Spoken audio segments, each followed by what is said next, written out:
Hello, everybody. It is Wednesday, the 28th of September, and I want to talk about the darkness comprehending the light because I think this is what this is all about. The darkness is trying to comprehend the light, and darkness is quite simply not understanding, not comprehending. That is what darkness is. Now it says the light shines into it. Actually, darkness itself is made from the light, everything is, but it doesn't comprehend what it is.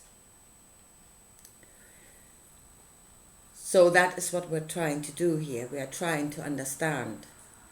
And I think when we are talking about the near-death experiences, and we're talking about this part being surrounded by light, feeling the love, knowing it is loved. But still, I think even there's probably no comprehension of why. What am I? What is that which is loving me? And I mean, we will be nourished by the light there, we're being strengthened by the light, but I'm not sure that we can gain comprehension of the light in that state. It can keep us in that state apparently forever. We think that we can have eternal life in that state, whereas here we die. So why are we coming here then? It is to find the meaning, the understanding of what we are in. Even there, what we are in, we're in the same here.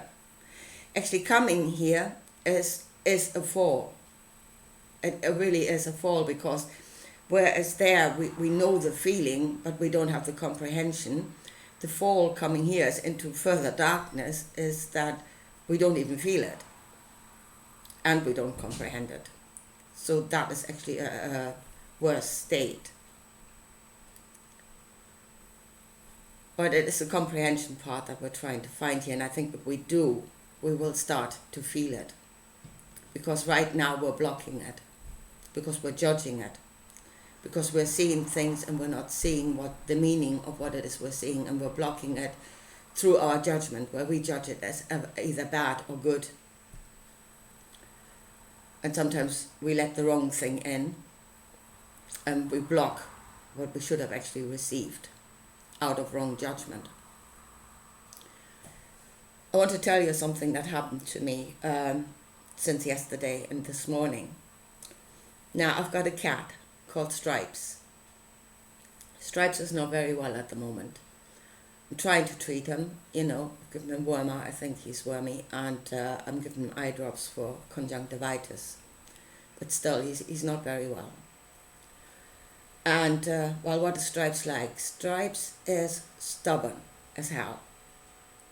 If Stripes sits somewhere on a spot, you would break your foot on that cat. If you're walking along and you don't see him, it's like hitting concrete. He will not budge. He is very annoying if he wants something. As soon as you start preparing food over there, he usually, and at the moment he's sitting up there on top of the cupboards. But as soon as you start preparing food, you can hear the stump behind you, when he comes because he wants something, and he gets very annoying. So he's stubborn, he's annoying, he is very aggressive towards the other cats. He wants to be in charge, and yes, I'm judging Stripes. Quite often I do. I say he's not a very nice cat. But last night, at feeding time, which is very unusual for him, obviously, for obvious reasons, I saw him wander out of the yard. And I did not see him this morning, and I did not see him last night. And I really thought he had gone off to die. I really thought I had lost him. And that happened at the same time where, again, this realization that this is a part of me. all his traits are actually a part that are inside of me. Stubbornness, greed at times, and the will to have dominion in situations. And that I have condemned these parts inside of me. And I have probably projected it onto, I saw it in stripes and I condemned it there where really it is in me. And I'm condemning it in me. And the realization that it is a necessary part of me. And the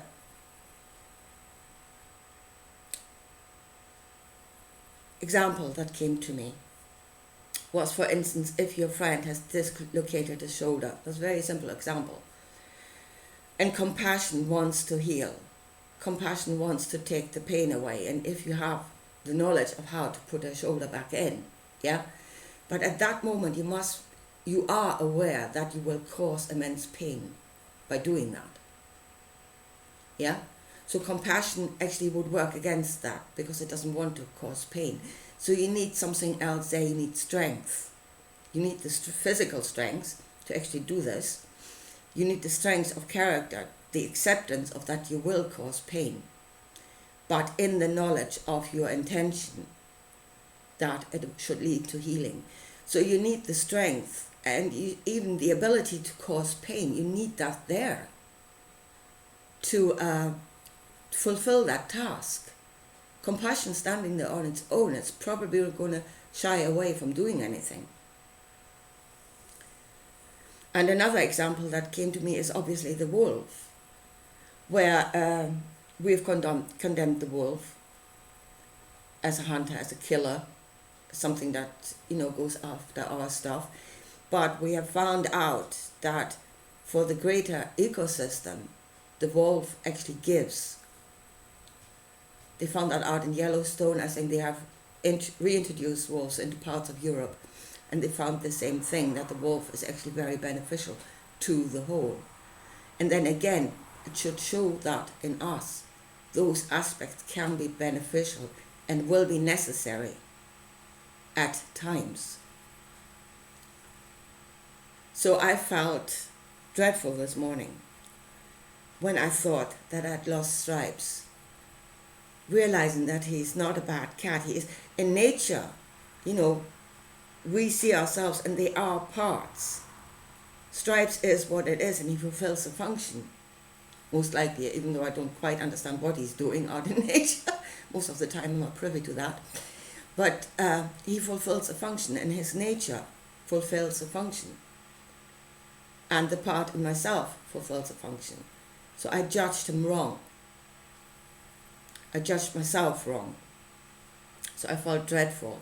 And I had to go out this morning to get some oil and stuff. And I came back and I was in a hurry and I ran through the hallway and stumped my foot on a cat and fell over him.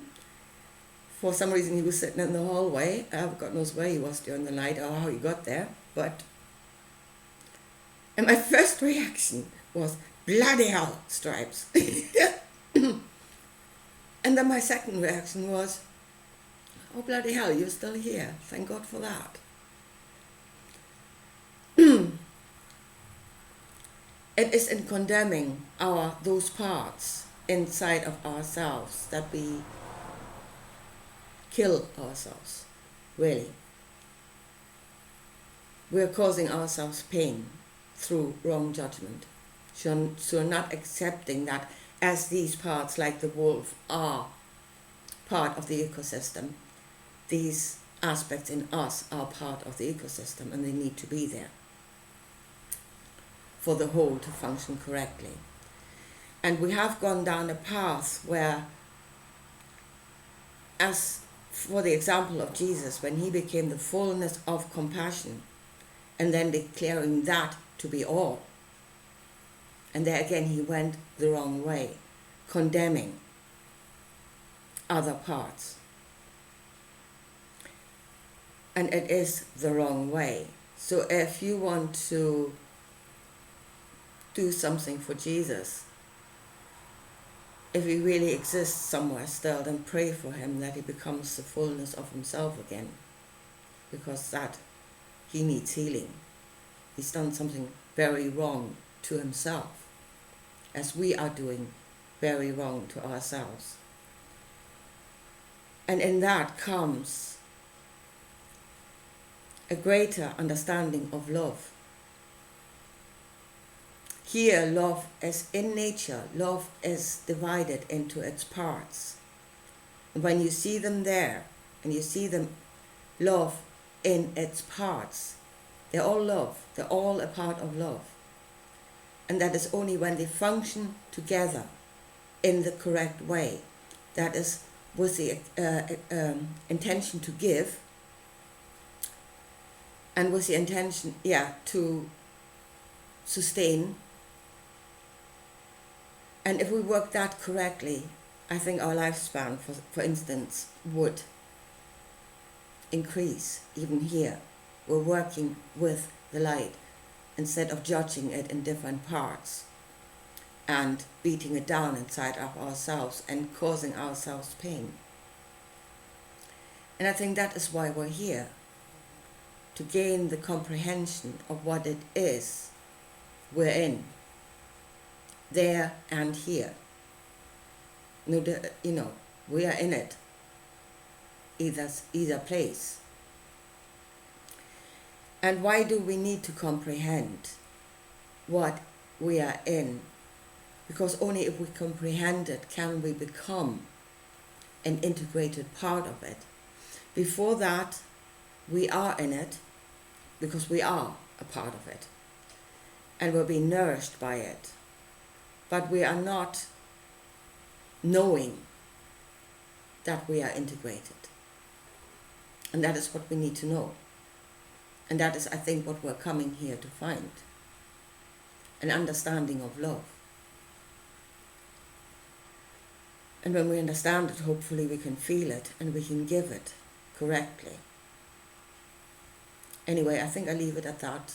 And so there is then the light shining into the darkness, and the darkness comprehending it.